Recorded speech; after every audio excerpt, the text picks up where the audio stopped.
So what happened was, instead of ending last video, I went on to the new one and just kept going. But apparently that kind of fucked the recording. Like, we only got 3 minutes in.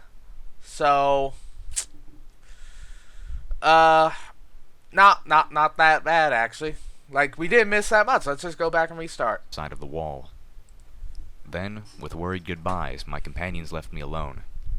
I was to lay there and wait for a member of Red Eyes' slavers whom the Seal Rangers had sufficiently bribed, or perhaps ensured the cooperation of, in less wholesome ways, to come and get the slave wagon.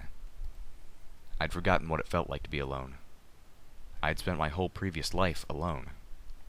I hadn't had any friends growing up. And my mother, as much as I loved her, wasn't the sort of parent a filly could feel together with. Alone is cold, dull, and miserable. It's a void that aches to be filled.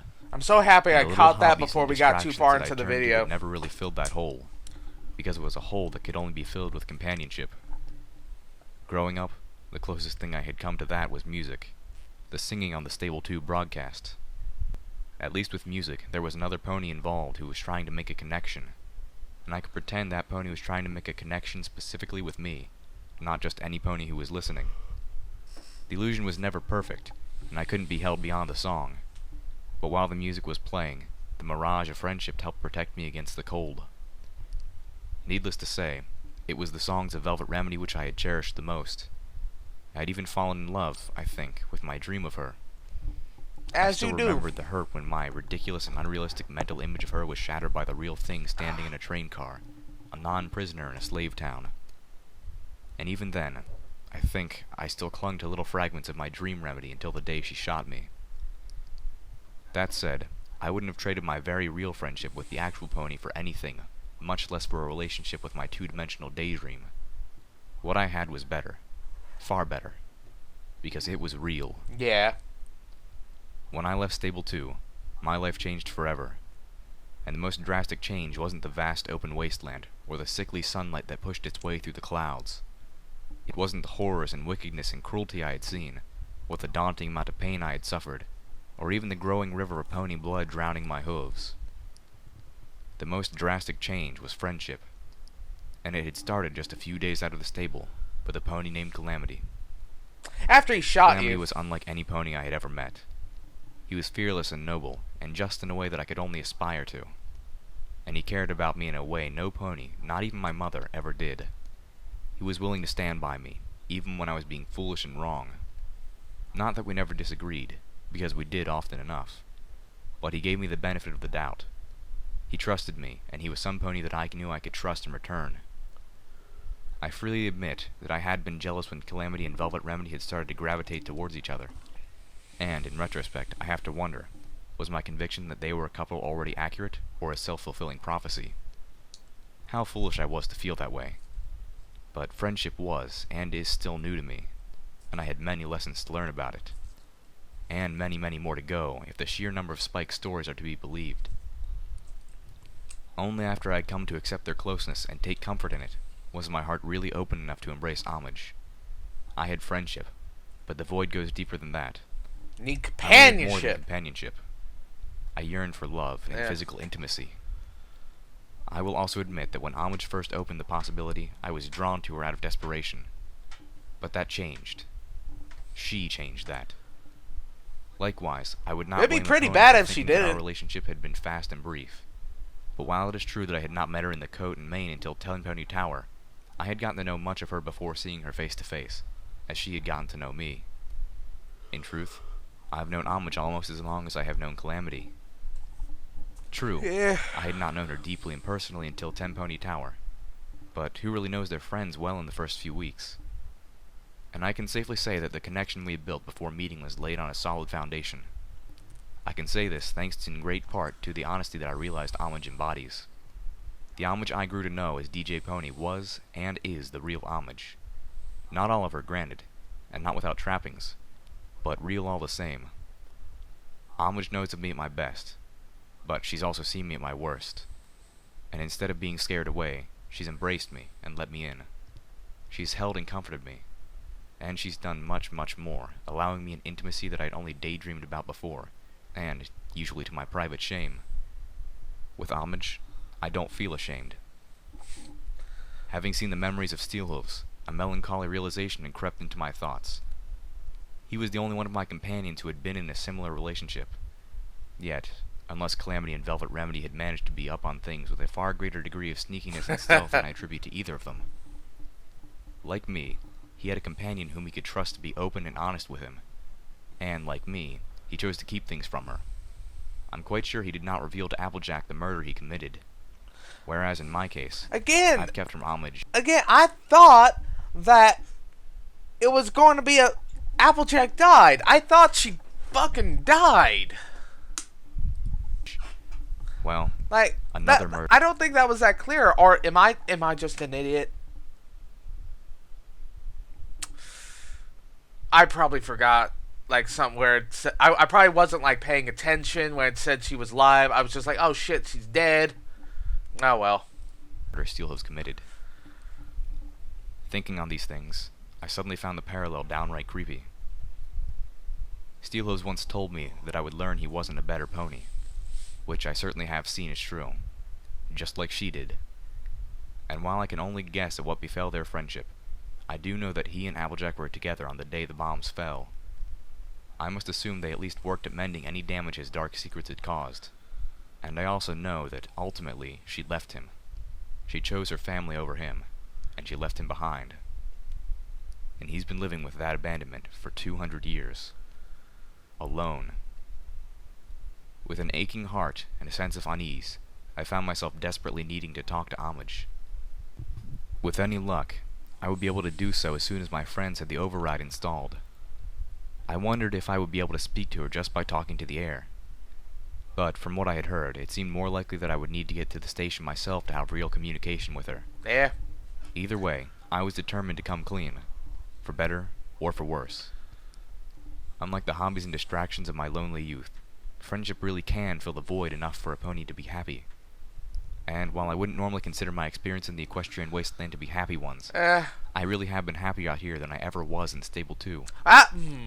Being with friends. If you don't openly say you can't consider these experiences happy, but you're happier than you used to be, what the fuck was going on in that stable? Is a blanket against the cold, a bulwark that makes you stronger, a connection that makes you bigger. Without friends, I was exposed, weak, and small. And, on an unrelated note, itchy. Chain link fencing crackled with energy, surrounding a barricaded outer gate. Guards watched with amusement as the slaver pulled my wagon up to the wall. Only one? A guard mare called out. She was heavily barded and wore a battle saddle bearing 4 combat shotguns. Ugh. The sight made me cringe. A whole wagon for just one. Been slacking, Nash? The slaver pulling my wagon just grunted. I scratched at my neck with the hind hoof and tried not to wince every time the wagon jolted as it rolled over the broken, rocky streets. I unrealistically hoped that slaves were given baths. And such a small one, too. A guard buck in a similar barding called out. I noticed that I couldn't see any weapons on him, save for his horn and hooves. I wondered if that made him less or more dangerous. If it wasn't a unicorn, I'd say toss it back in the lake. Itching badly, I really wished I would just be tossed in the lake.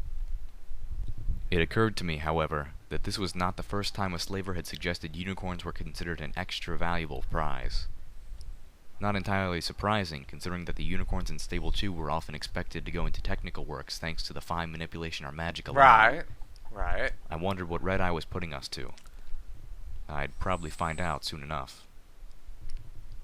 While Quadruple Combat Shotgun Pony kept aim on me, her male counterpart threw a lever, killing the electric crackle of the chain link fence. He hoofed a button, and a section of the fence began to roll open with a considerable clatter. Quadruple Combat Shotgun Pony continued to keep her battle saddle trained on me. A single unicorn pony shackled and caged, as did 2 snipers hidden within steel bunker towers on either side of the wall's inner gate.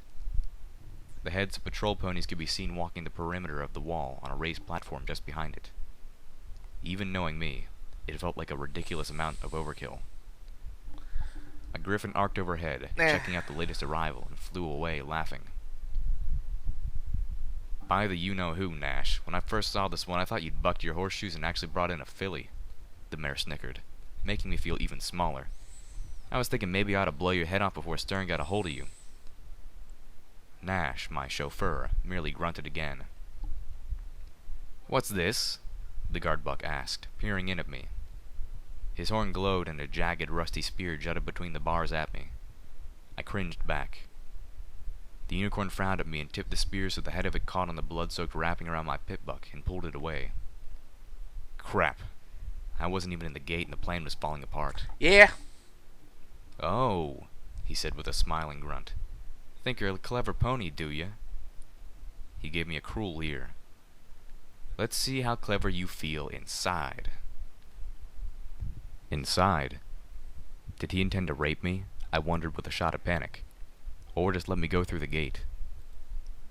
The guard mare shot him a look and then gave a cruel laugh. Oh, please, do it. Here, let me help you hold her down. She gave her companion an evil smirk. 15 minutes of fun, if that. And you'll be scratching at the hay bugs biting your sheath for a week. I felt suddenly thankful for the infested hay. The buck backed up with a fearful look, then scowled at the mare. You'd really enjoy that, wouldn't you? More than life itself. What a disgusting couple. Bah.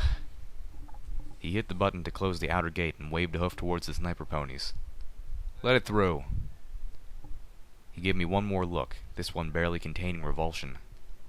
His eyes moved to my pit buck, now partially visible through the wrappings. Oh, and tag her to see Doc Slaughter. She's got one of them leg terminals that are a bitch to get off. For a pony who'd been so sorely disappointed that she had a pit buck for a cutie mark, I was remarkably terrified at the thought that I might lose it. As best as I could parse the buck's attitude, these slavers had seen pit bucks before, and had ways to remove them. The buck threw the lever, and the fence around us once again crackled and hummed. With a rending grind, the huge metal inner gate of the wall began to lower on massive chains. That brings up a question. Drawbridge. Has a Fallout... That brings up a question. Has a Fallout protagonist ever lost their pit boy? I can't think of a game or mission where they have. That would actually be really cool. Complete with a moat on the inner side of the wall. My pit buck began to click urgently as it picked up radiation seeping out of the sludge. The wall was clearly meant to keep any pony from getting out, as much as prevent ponies from getting in. Beyond, I got my first glimpse of the inner city of Philadelphia. Slave masters stood guard over mesh-covered work pits, wearing bardings and gas masks, pointing weapons down to where poor ponies labored beyond the point of exhaustion. I couldn't tell what work they were doing, but I could tell they were filthy, sick, and trembling. A chimney rose out of the nearest work pit. Hellish, red-tinted exhaust poured out of it. I gagged on the stench of unwashed ponies and noxious fumes. A swath of bright yellow and green fluttered around the chimney before perching on a nearby pile of rubble. Firelight. She cocked her head at me. I was not alone. Behold, called out the voice of Red-Eye. Got a fucking We balefire stand on the phoenix. threshold of a new dawn. With every factory we recover, every mill we rebuild, we move one big step forward towards an Equestria where our children can live in the safety and comfort of modern cities, not grovel in the dilapidated ruins of the past. With the stone and glass and steel forged by these, we can rebuild the homes and towers and lanes of mass transportation that will bestow freedom and prosperity upon generations to come. This, my children, is the very last generation that needs to cringe in caves and scramble for 200-year-old scraps of food. The Philadelphia broadcast poured out of speakers everywhere. The messages and music were non-stop. The constant... You know, he keeps going on about that. It makes me wonder, does he actually know what the fuck he's talking about? Because most of those buildings are office buildings. Those factories, like... Do you have the resources to fund them? Do you have wood for furniture? Do you have cotton for cloth? Like, the basis of prosperity, you don't just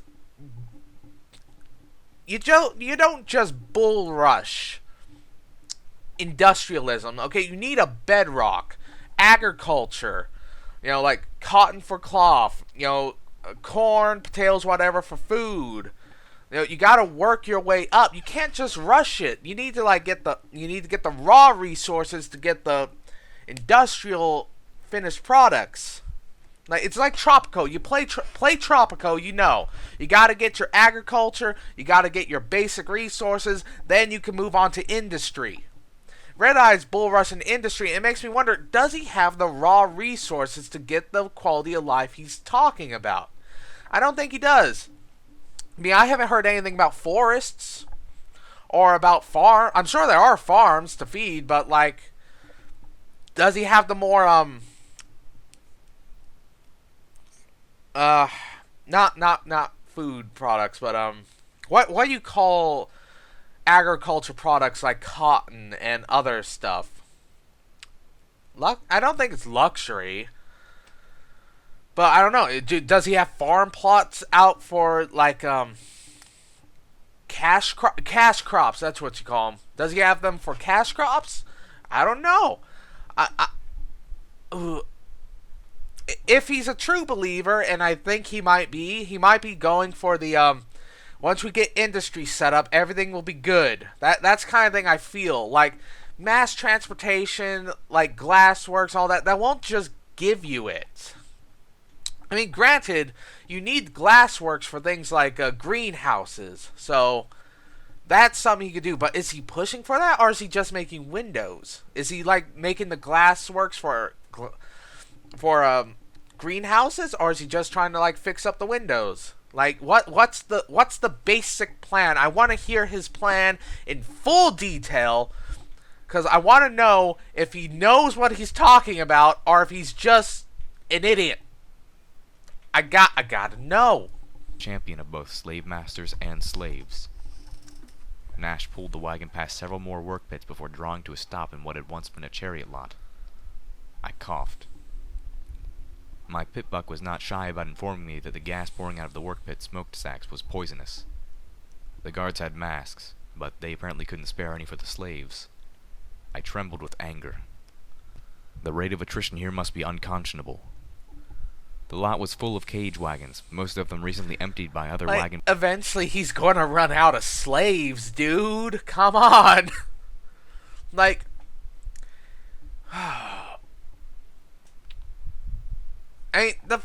Lil Pimp said the attrition has to be terrible.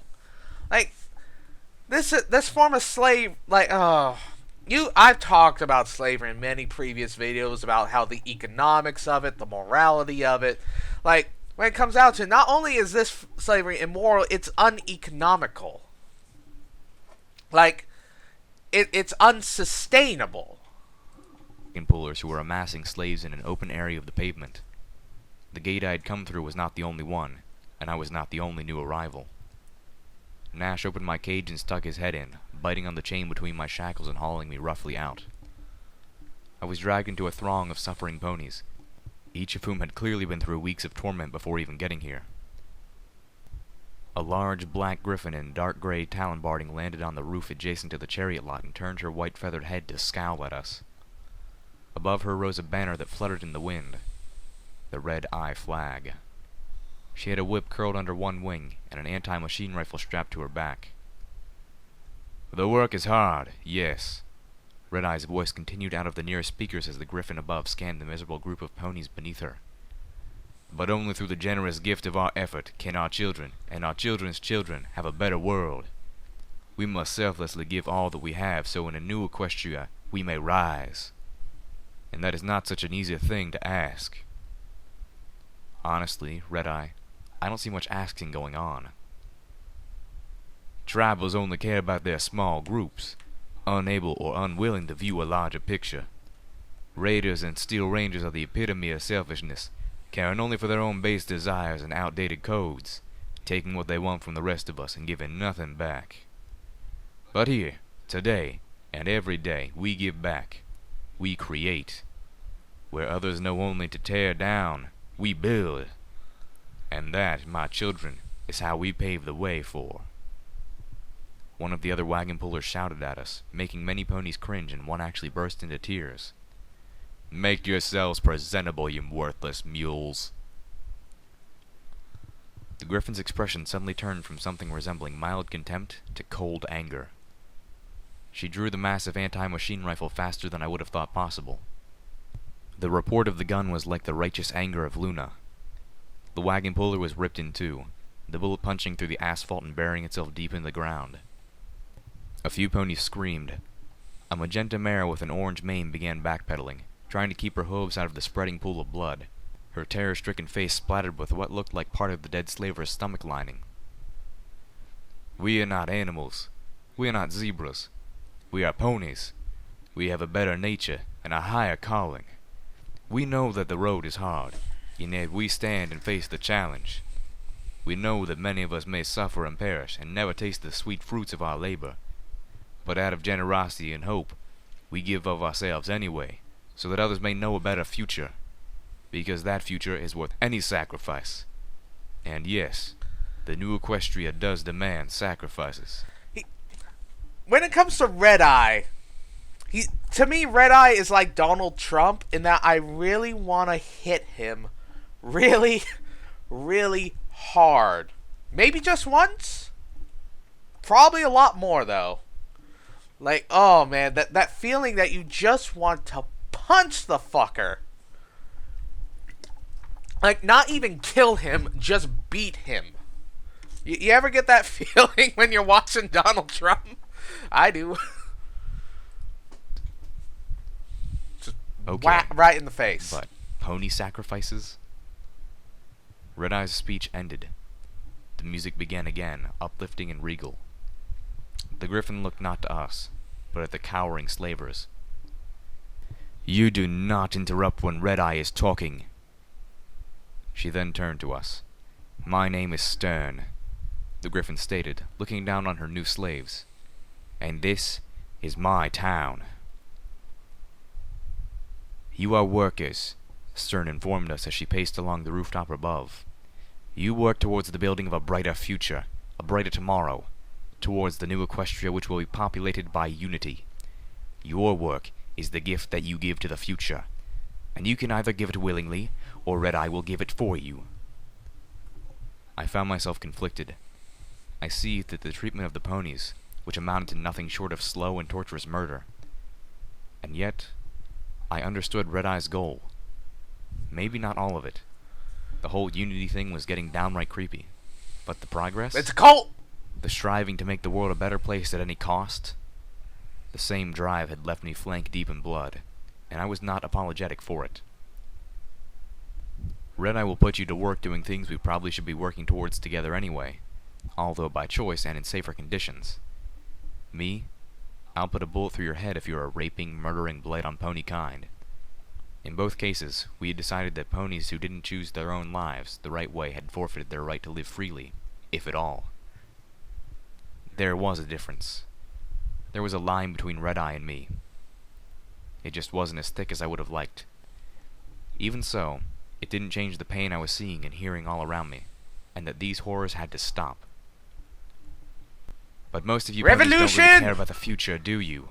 I can see it in your eyes. You don't give a crap about other ponies. You just care about your freedom.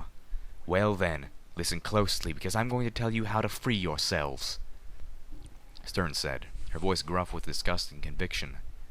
Part of me wanted to cry out that I did care, but a much stronger part of me listened intently.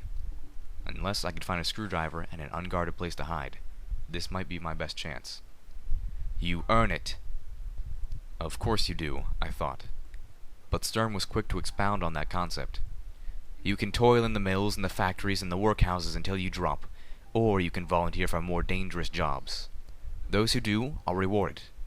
Red Eye is a very generous stallion. He gives you 3 options. The Griffin held up 3 razor-sharp talons and began ticking them down. "You can choose to work on a stable recovery team. There are a lot of stables in the Philadelphia area, each rich in resources. But stables tend to be dangerous. They often have their own security, or their own unique dangers." Yeah. I shuddered, feeling a fresh wave of fury. The Griffin scowled. "And of course there are the Steel Rangers, who are also after the same prizes. And before you start getting any wrong ideas, let me warn you, the Steel Rangers have adopted a slaughter-first attitude towards anyone that stands in their way of reclaiming old Stabletech property for themselves. They will slaughter you just as quickly as they will slaughter us. And in those rare cases when the stables have still living residents, they usually slaughter them too. At least Red Eye gives the same options he gives you. My eyes went wide, my jaw dropping. Luna raped them with her horn. You work 2 years on a stable recovery team and survive, and Red Eye promises you freedom. You'll be tagged, and you'll be allowed to live whatever life you choose. The Griffin gave a knowing smirk. So long as you don't decide to become a bother. 2 years. That was not an option. Nah. But I wasn't really thinking about that. I was thinking about how Blueberry Saber and I were going to have some very, very harsh words. I was already considering what ammo to use as punctuation. Yeah! Curling her second claw, Stern continued. You can work in the Philadelphia crater. Red Eye has need of radioactive materials, and that crater is a treasure trove of them. If Blueberry Saber was to be believed, and it would be stupid for her to lie about my objectives, then I knew why Red Eye was mining the crater. He needed material for his rad engine. But working at ground zero of a megaspell strike, even radiation-protective barding, that was a death sentence. Red Eye has stated that any pony who works for 6 months worth of full work days in the Philadelphia crater will be treated for radiation sickness and freed. A falsely kind smile crossed her beak. But since he is such a charitable stallion, Red Eye has recently reduced it to only 4 months. I suspected most ponies suffered fatal radiation poisoning within 3. Your third option, Stern informed us, holding up the remaining talon, is to fight in the pit. The pit is the arena combat. Pony against pony. Yeah. Each event has 6 rounds, and there is usually an event once every week. This is the pit DLC. More if Red Eye himself graces us with his presence. The Griffin stared down at us, assessing the pathetic herd of new slaves. If you survive 6 consecutive events, not only do you gain your beloved freedom, but you gain an honored place in Red Eye's army. She stood up tall, glowering. But frankly, none of you look worthy of such an honor. The black-bodied Griffin snorted. Still, I am honor-bound to give you the option. Just try not to make it too easy for your opponent if you do. Then, scowling at us yet again, she warned. These are the ways to earn your freedom, but there are 2 more ways to gain it. You may, at any time, choose to join the Unity. If you do, your fate will be in the hooves of the goddess. She said the word as if it was distasteful. Or, of course, you can gain freedom through death. Try anything stupid. Try to rebel. Try to fight. Try to run. Any of those are fine ways to die horribly. Stern fixed us all with a stare. But that is all they are. Welcome to the Philadelphia Fun Farm. Woo! A weathered, oversized image of Pinkie Pie's head and forehoofs peeked over the top of the arched wrought iron gateway. Beyond lay the decaying ruins of what had once been a massive amusement park.